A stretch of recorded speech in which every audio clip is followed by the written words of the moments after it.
God is good, and today guys I want to talk about an MMO, well, an MMO Lite at least, that is releasing finally on PC on May 27th. So in a couple of days from time of recording, finally this game that actually released in Japan 8 years ago is finally coming to America. Now this is a game people have done all kinds of crazy things to play it on the Japanese servers, and I'm not gonna lie, so did I. That's where I got the video footage that I'm showing right here. I wanted to see what the game was all about before it came out to see if it was something I should even mention on the channel. It is a pretty cool game. So if you're unfamiliar with Phantasy Star, originally Phantasy Star on the Dreamcast was one of the first online play with your friends kind of game that I personally ever experienced or saw or knew about. For consoles, it's a lobby-based game, right? So you go into a lobby, there's people everywhere running around the lobby, like in this game it's on a ship, and you team up with people and then you go do missions. Now in Phantasy Star Online 2 though,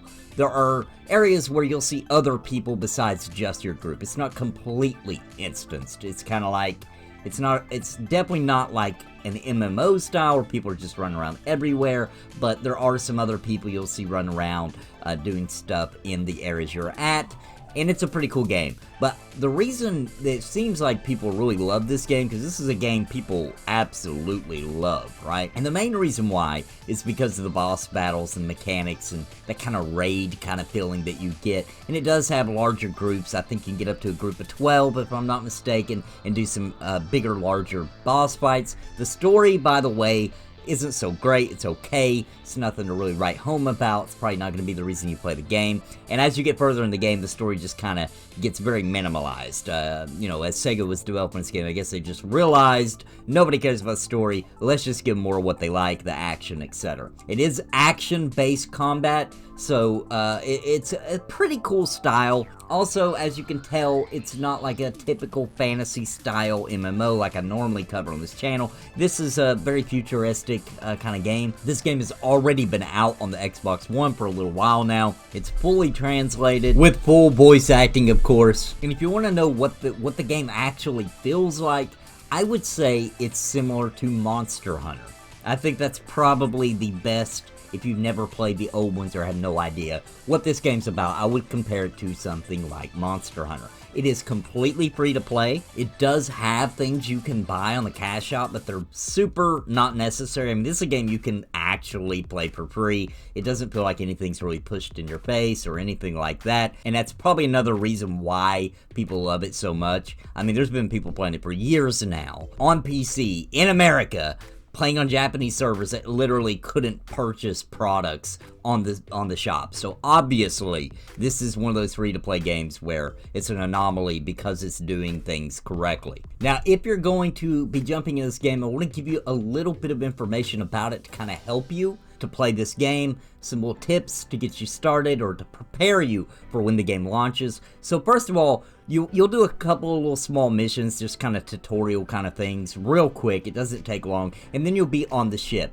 When you get on that ship, you need to find client orders from Ethan and Kopi. They're optional. You don't have to do them, okay? But seek these out as soon as you can, because it's really good for you when you very begin the game and you're learning and progressing at the very beginning of there. And it also is going to unlock a lot of things. It's really going to help you on your journey. So definitely seek these people out. Apen and Officer Kopi, as soon as you can, begin their missions, because that's going to help you a lot. Now, you're going to have recommended quests that the game recommends for you to do. Of course, you want to do those, but don't forget to do your daily quests as well, because those daily quests are going to get you more rare items, they're going to get you experience, and they're also going to give you meseta, which is the basically gold, the monetary system in the game. So try to do your dailies as well. Pretty important for this game. There's typically 3 quests per day, as far as I was able to figure out anyway, and they have like a little boost arrow beside them so you know which ones they are. Now, while I'm on that subject though, there are also weekly quests, and they're usually pretty easy, by the way, too, guys. No reason not to knock those out. Now, another thing that's interesting that you should know before you jump into this game is that you share inventory. So in your storage box, the default is shared across all your characters. So we're talking the money, the meseta, and things stored there in the default. You can share between your characters,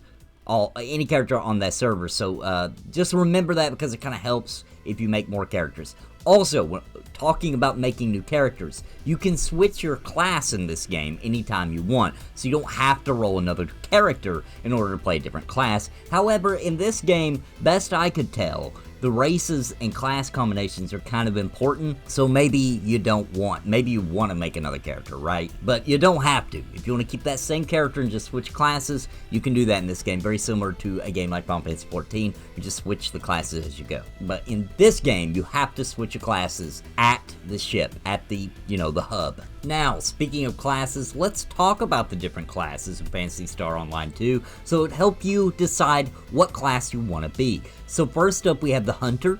Now, the Hunter is a class that's all about melee, right? They have high hit points and they have high defense, and they're really good for solo combat. Next up, we have the Fighter. Now, the Fighter is a close-range melee class that uses lightweight weapons. So, users of this class are known for high fighting prowess.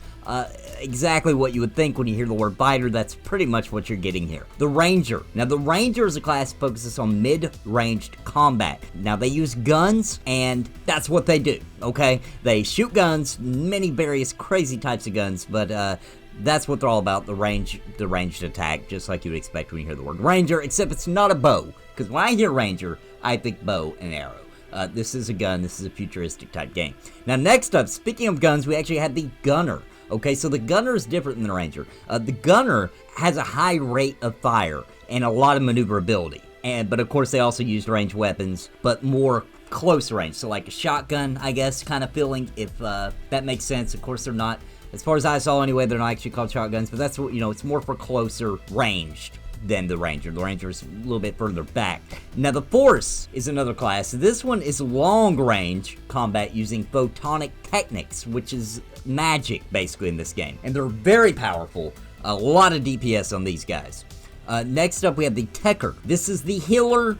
So they heal, they buff, they're very support-oriented. And then we have the Braver. Now, the Braver is kind of short and long-range combat. This is a favorite for a lot of people. It's all about timing, precision, and all that kind of thing. I would say, from my very limited experience, by the way, guys, but from my experience, I would say the Braver is kind of, it's a more difficult, it's not hard to play, but it's more difficult than a lot of the other classes. Bouncer. This is a hybrid type class. They do some damage with jet boots, soaring blades, and also gun blades. So they do some short range and some long range attacks. And this is a newer class, not really for us here in America. This is the first time playing, but it wasn't introduced until later when this game actually originally came out. Next up, we have the Summoner, and the Summoner is geared towards mid-range combat, and they command pets to attack enemies and all that kind of stuff. So this is your pet class. And those are the classes available at launch, at least, and there may be more coming. From what I understand, this American release is the first 3 episodes, so that's how they do this game, is when they release it, in episodes,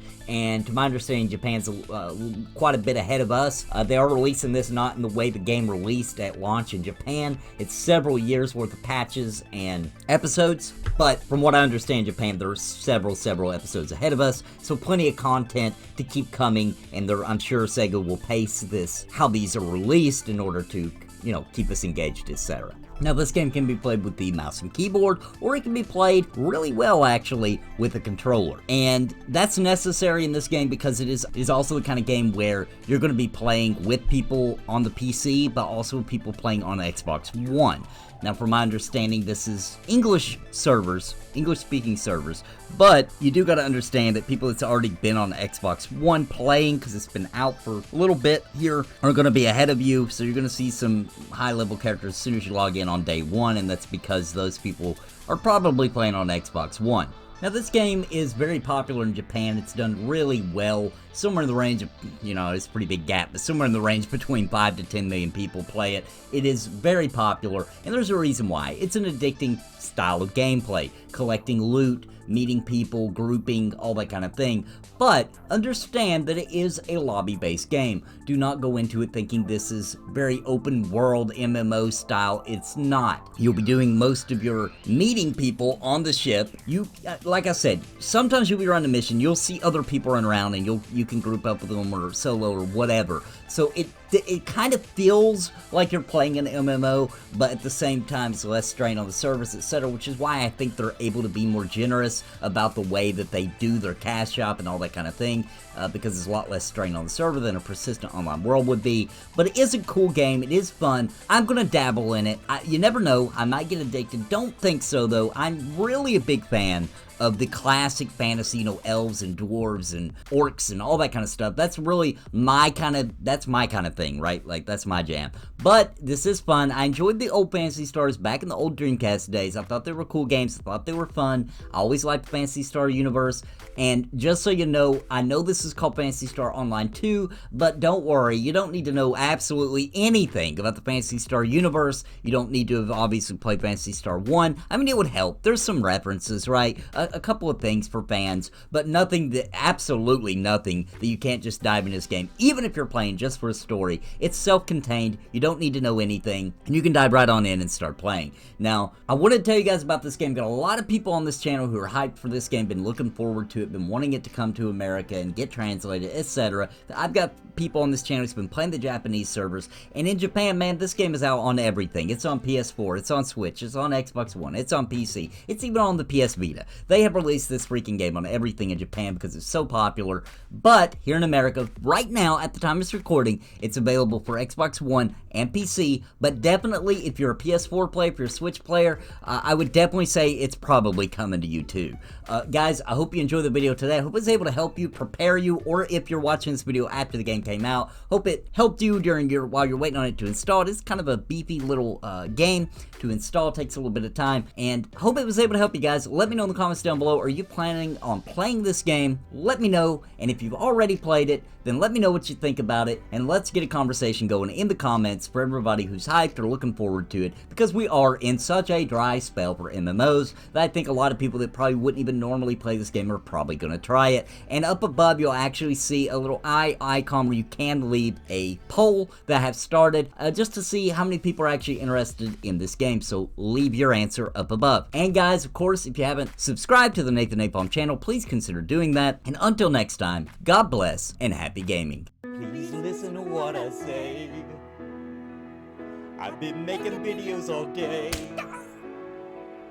My friends all say I'm it's a video buffet. You can even hit replay.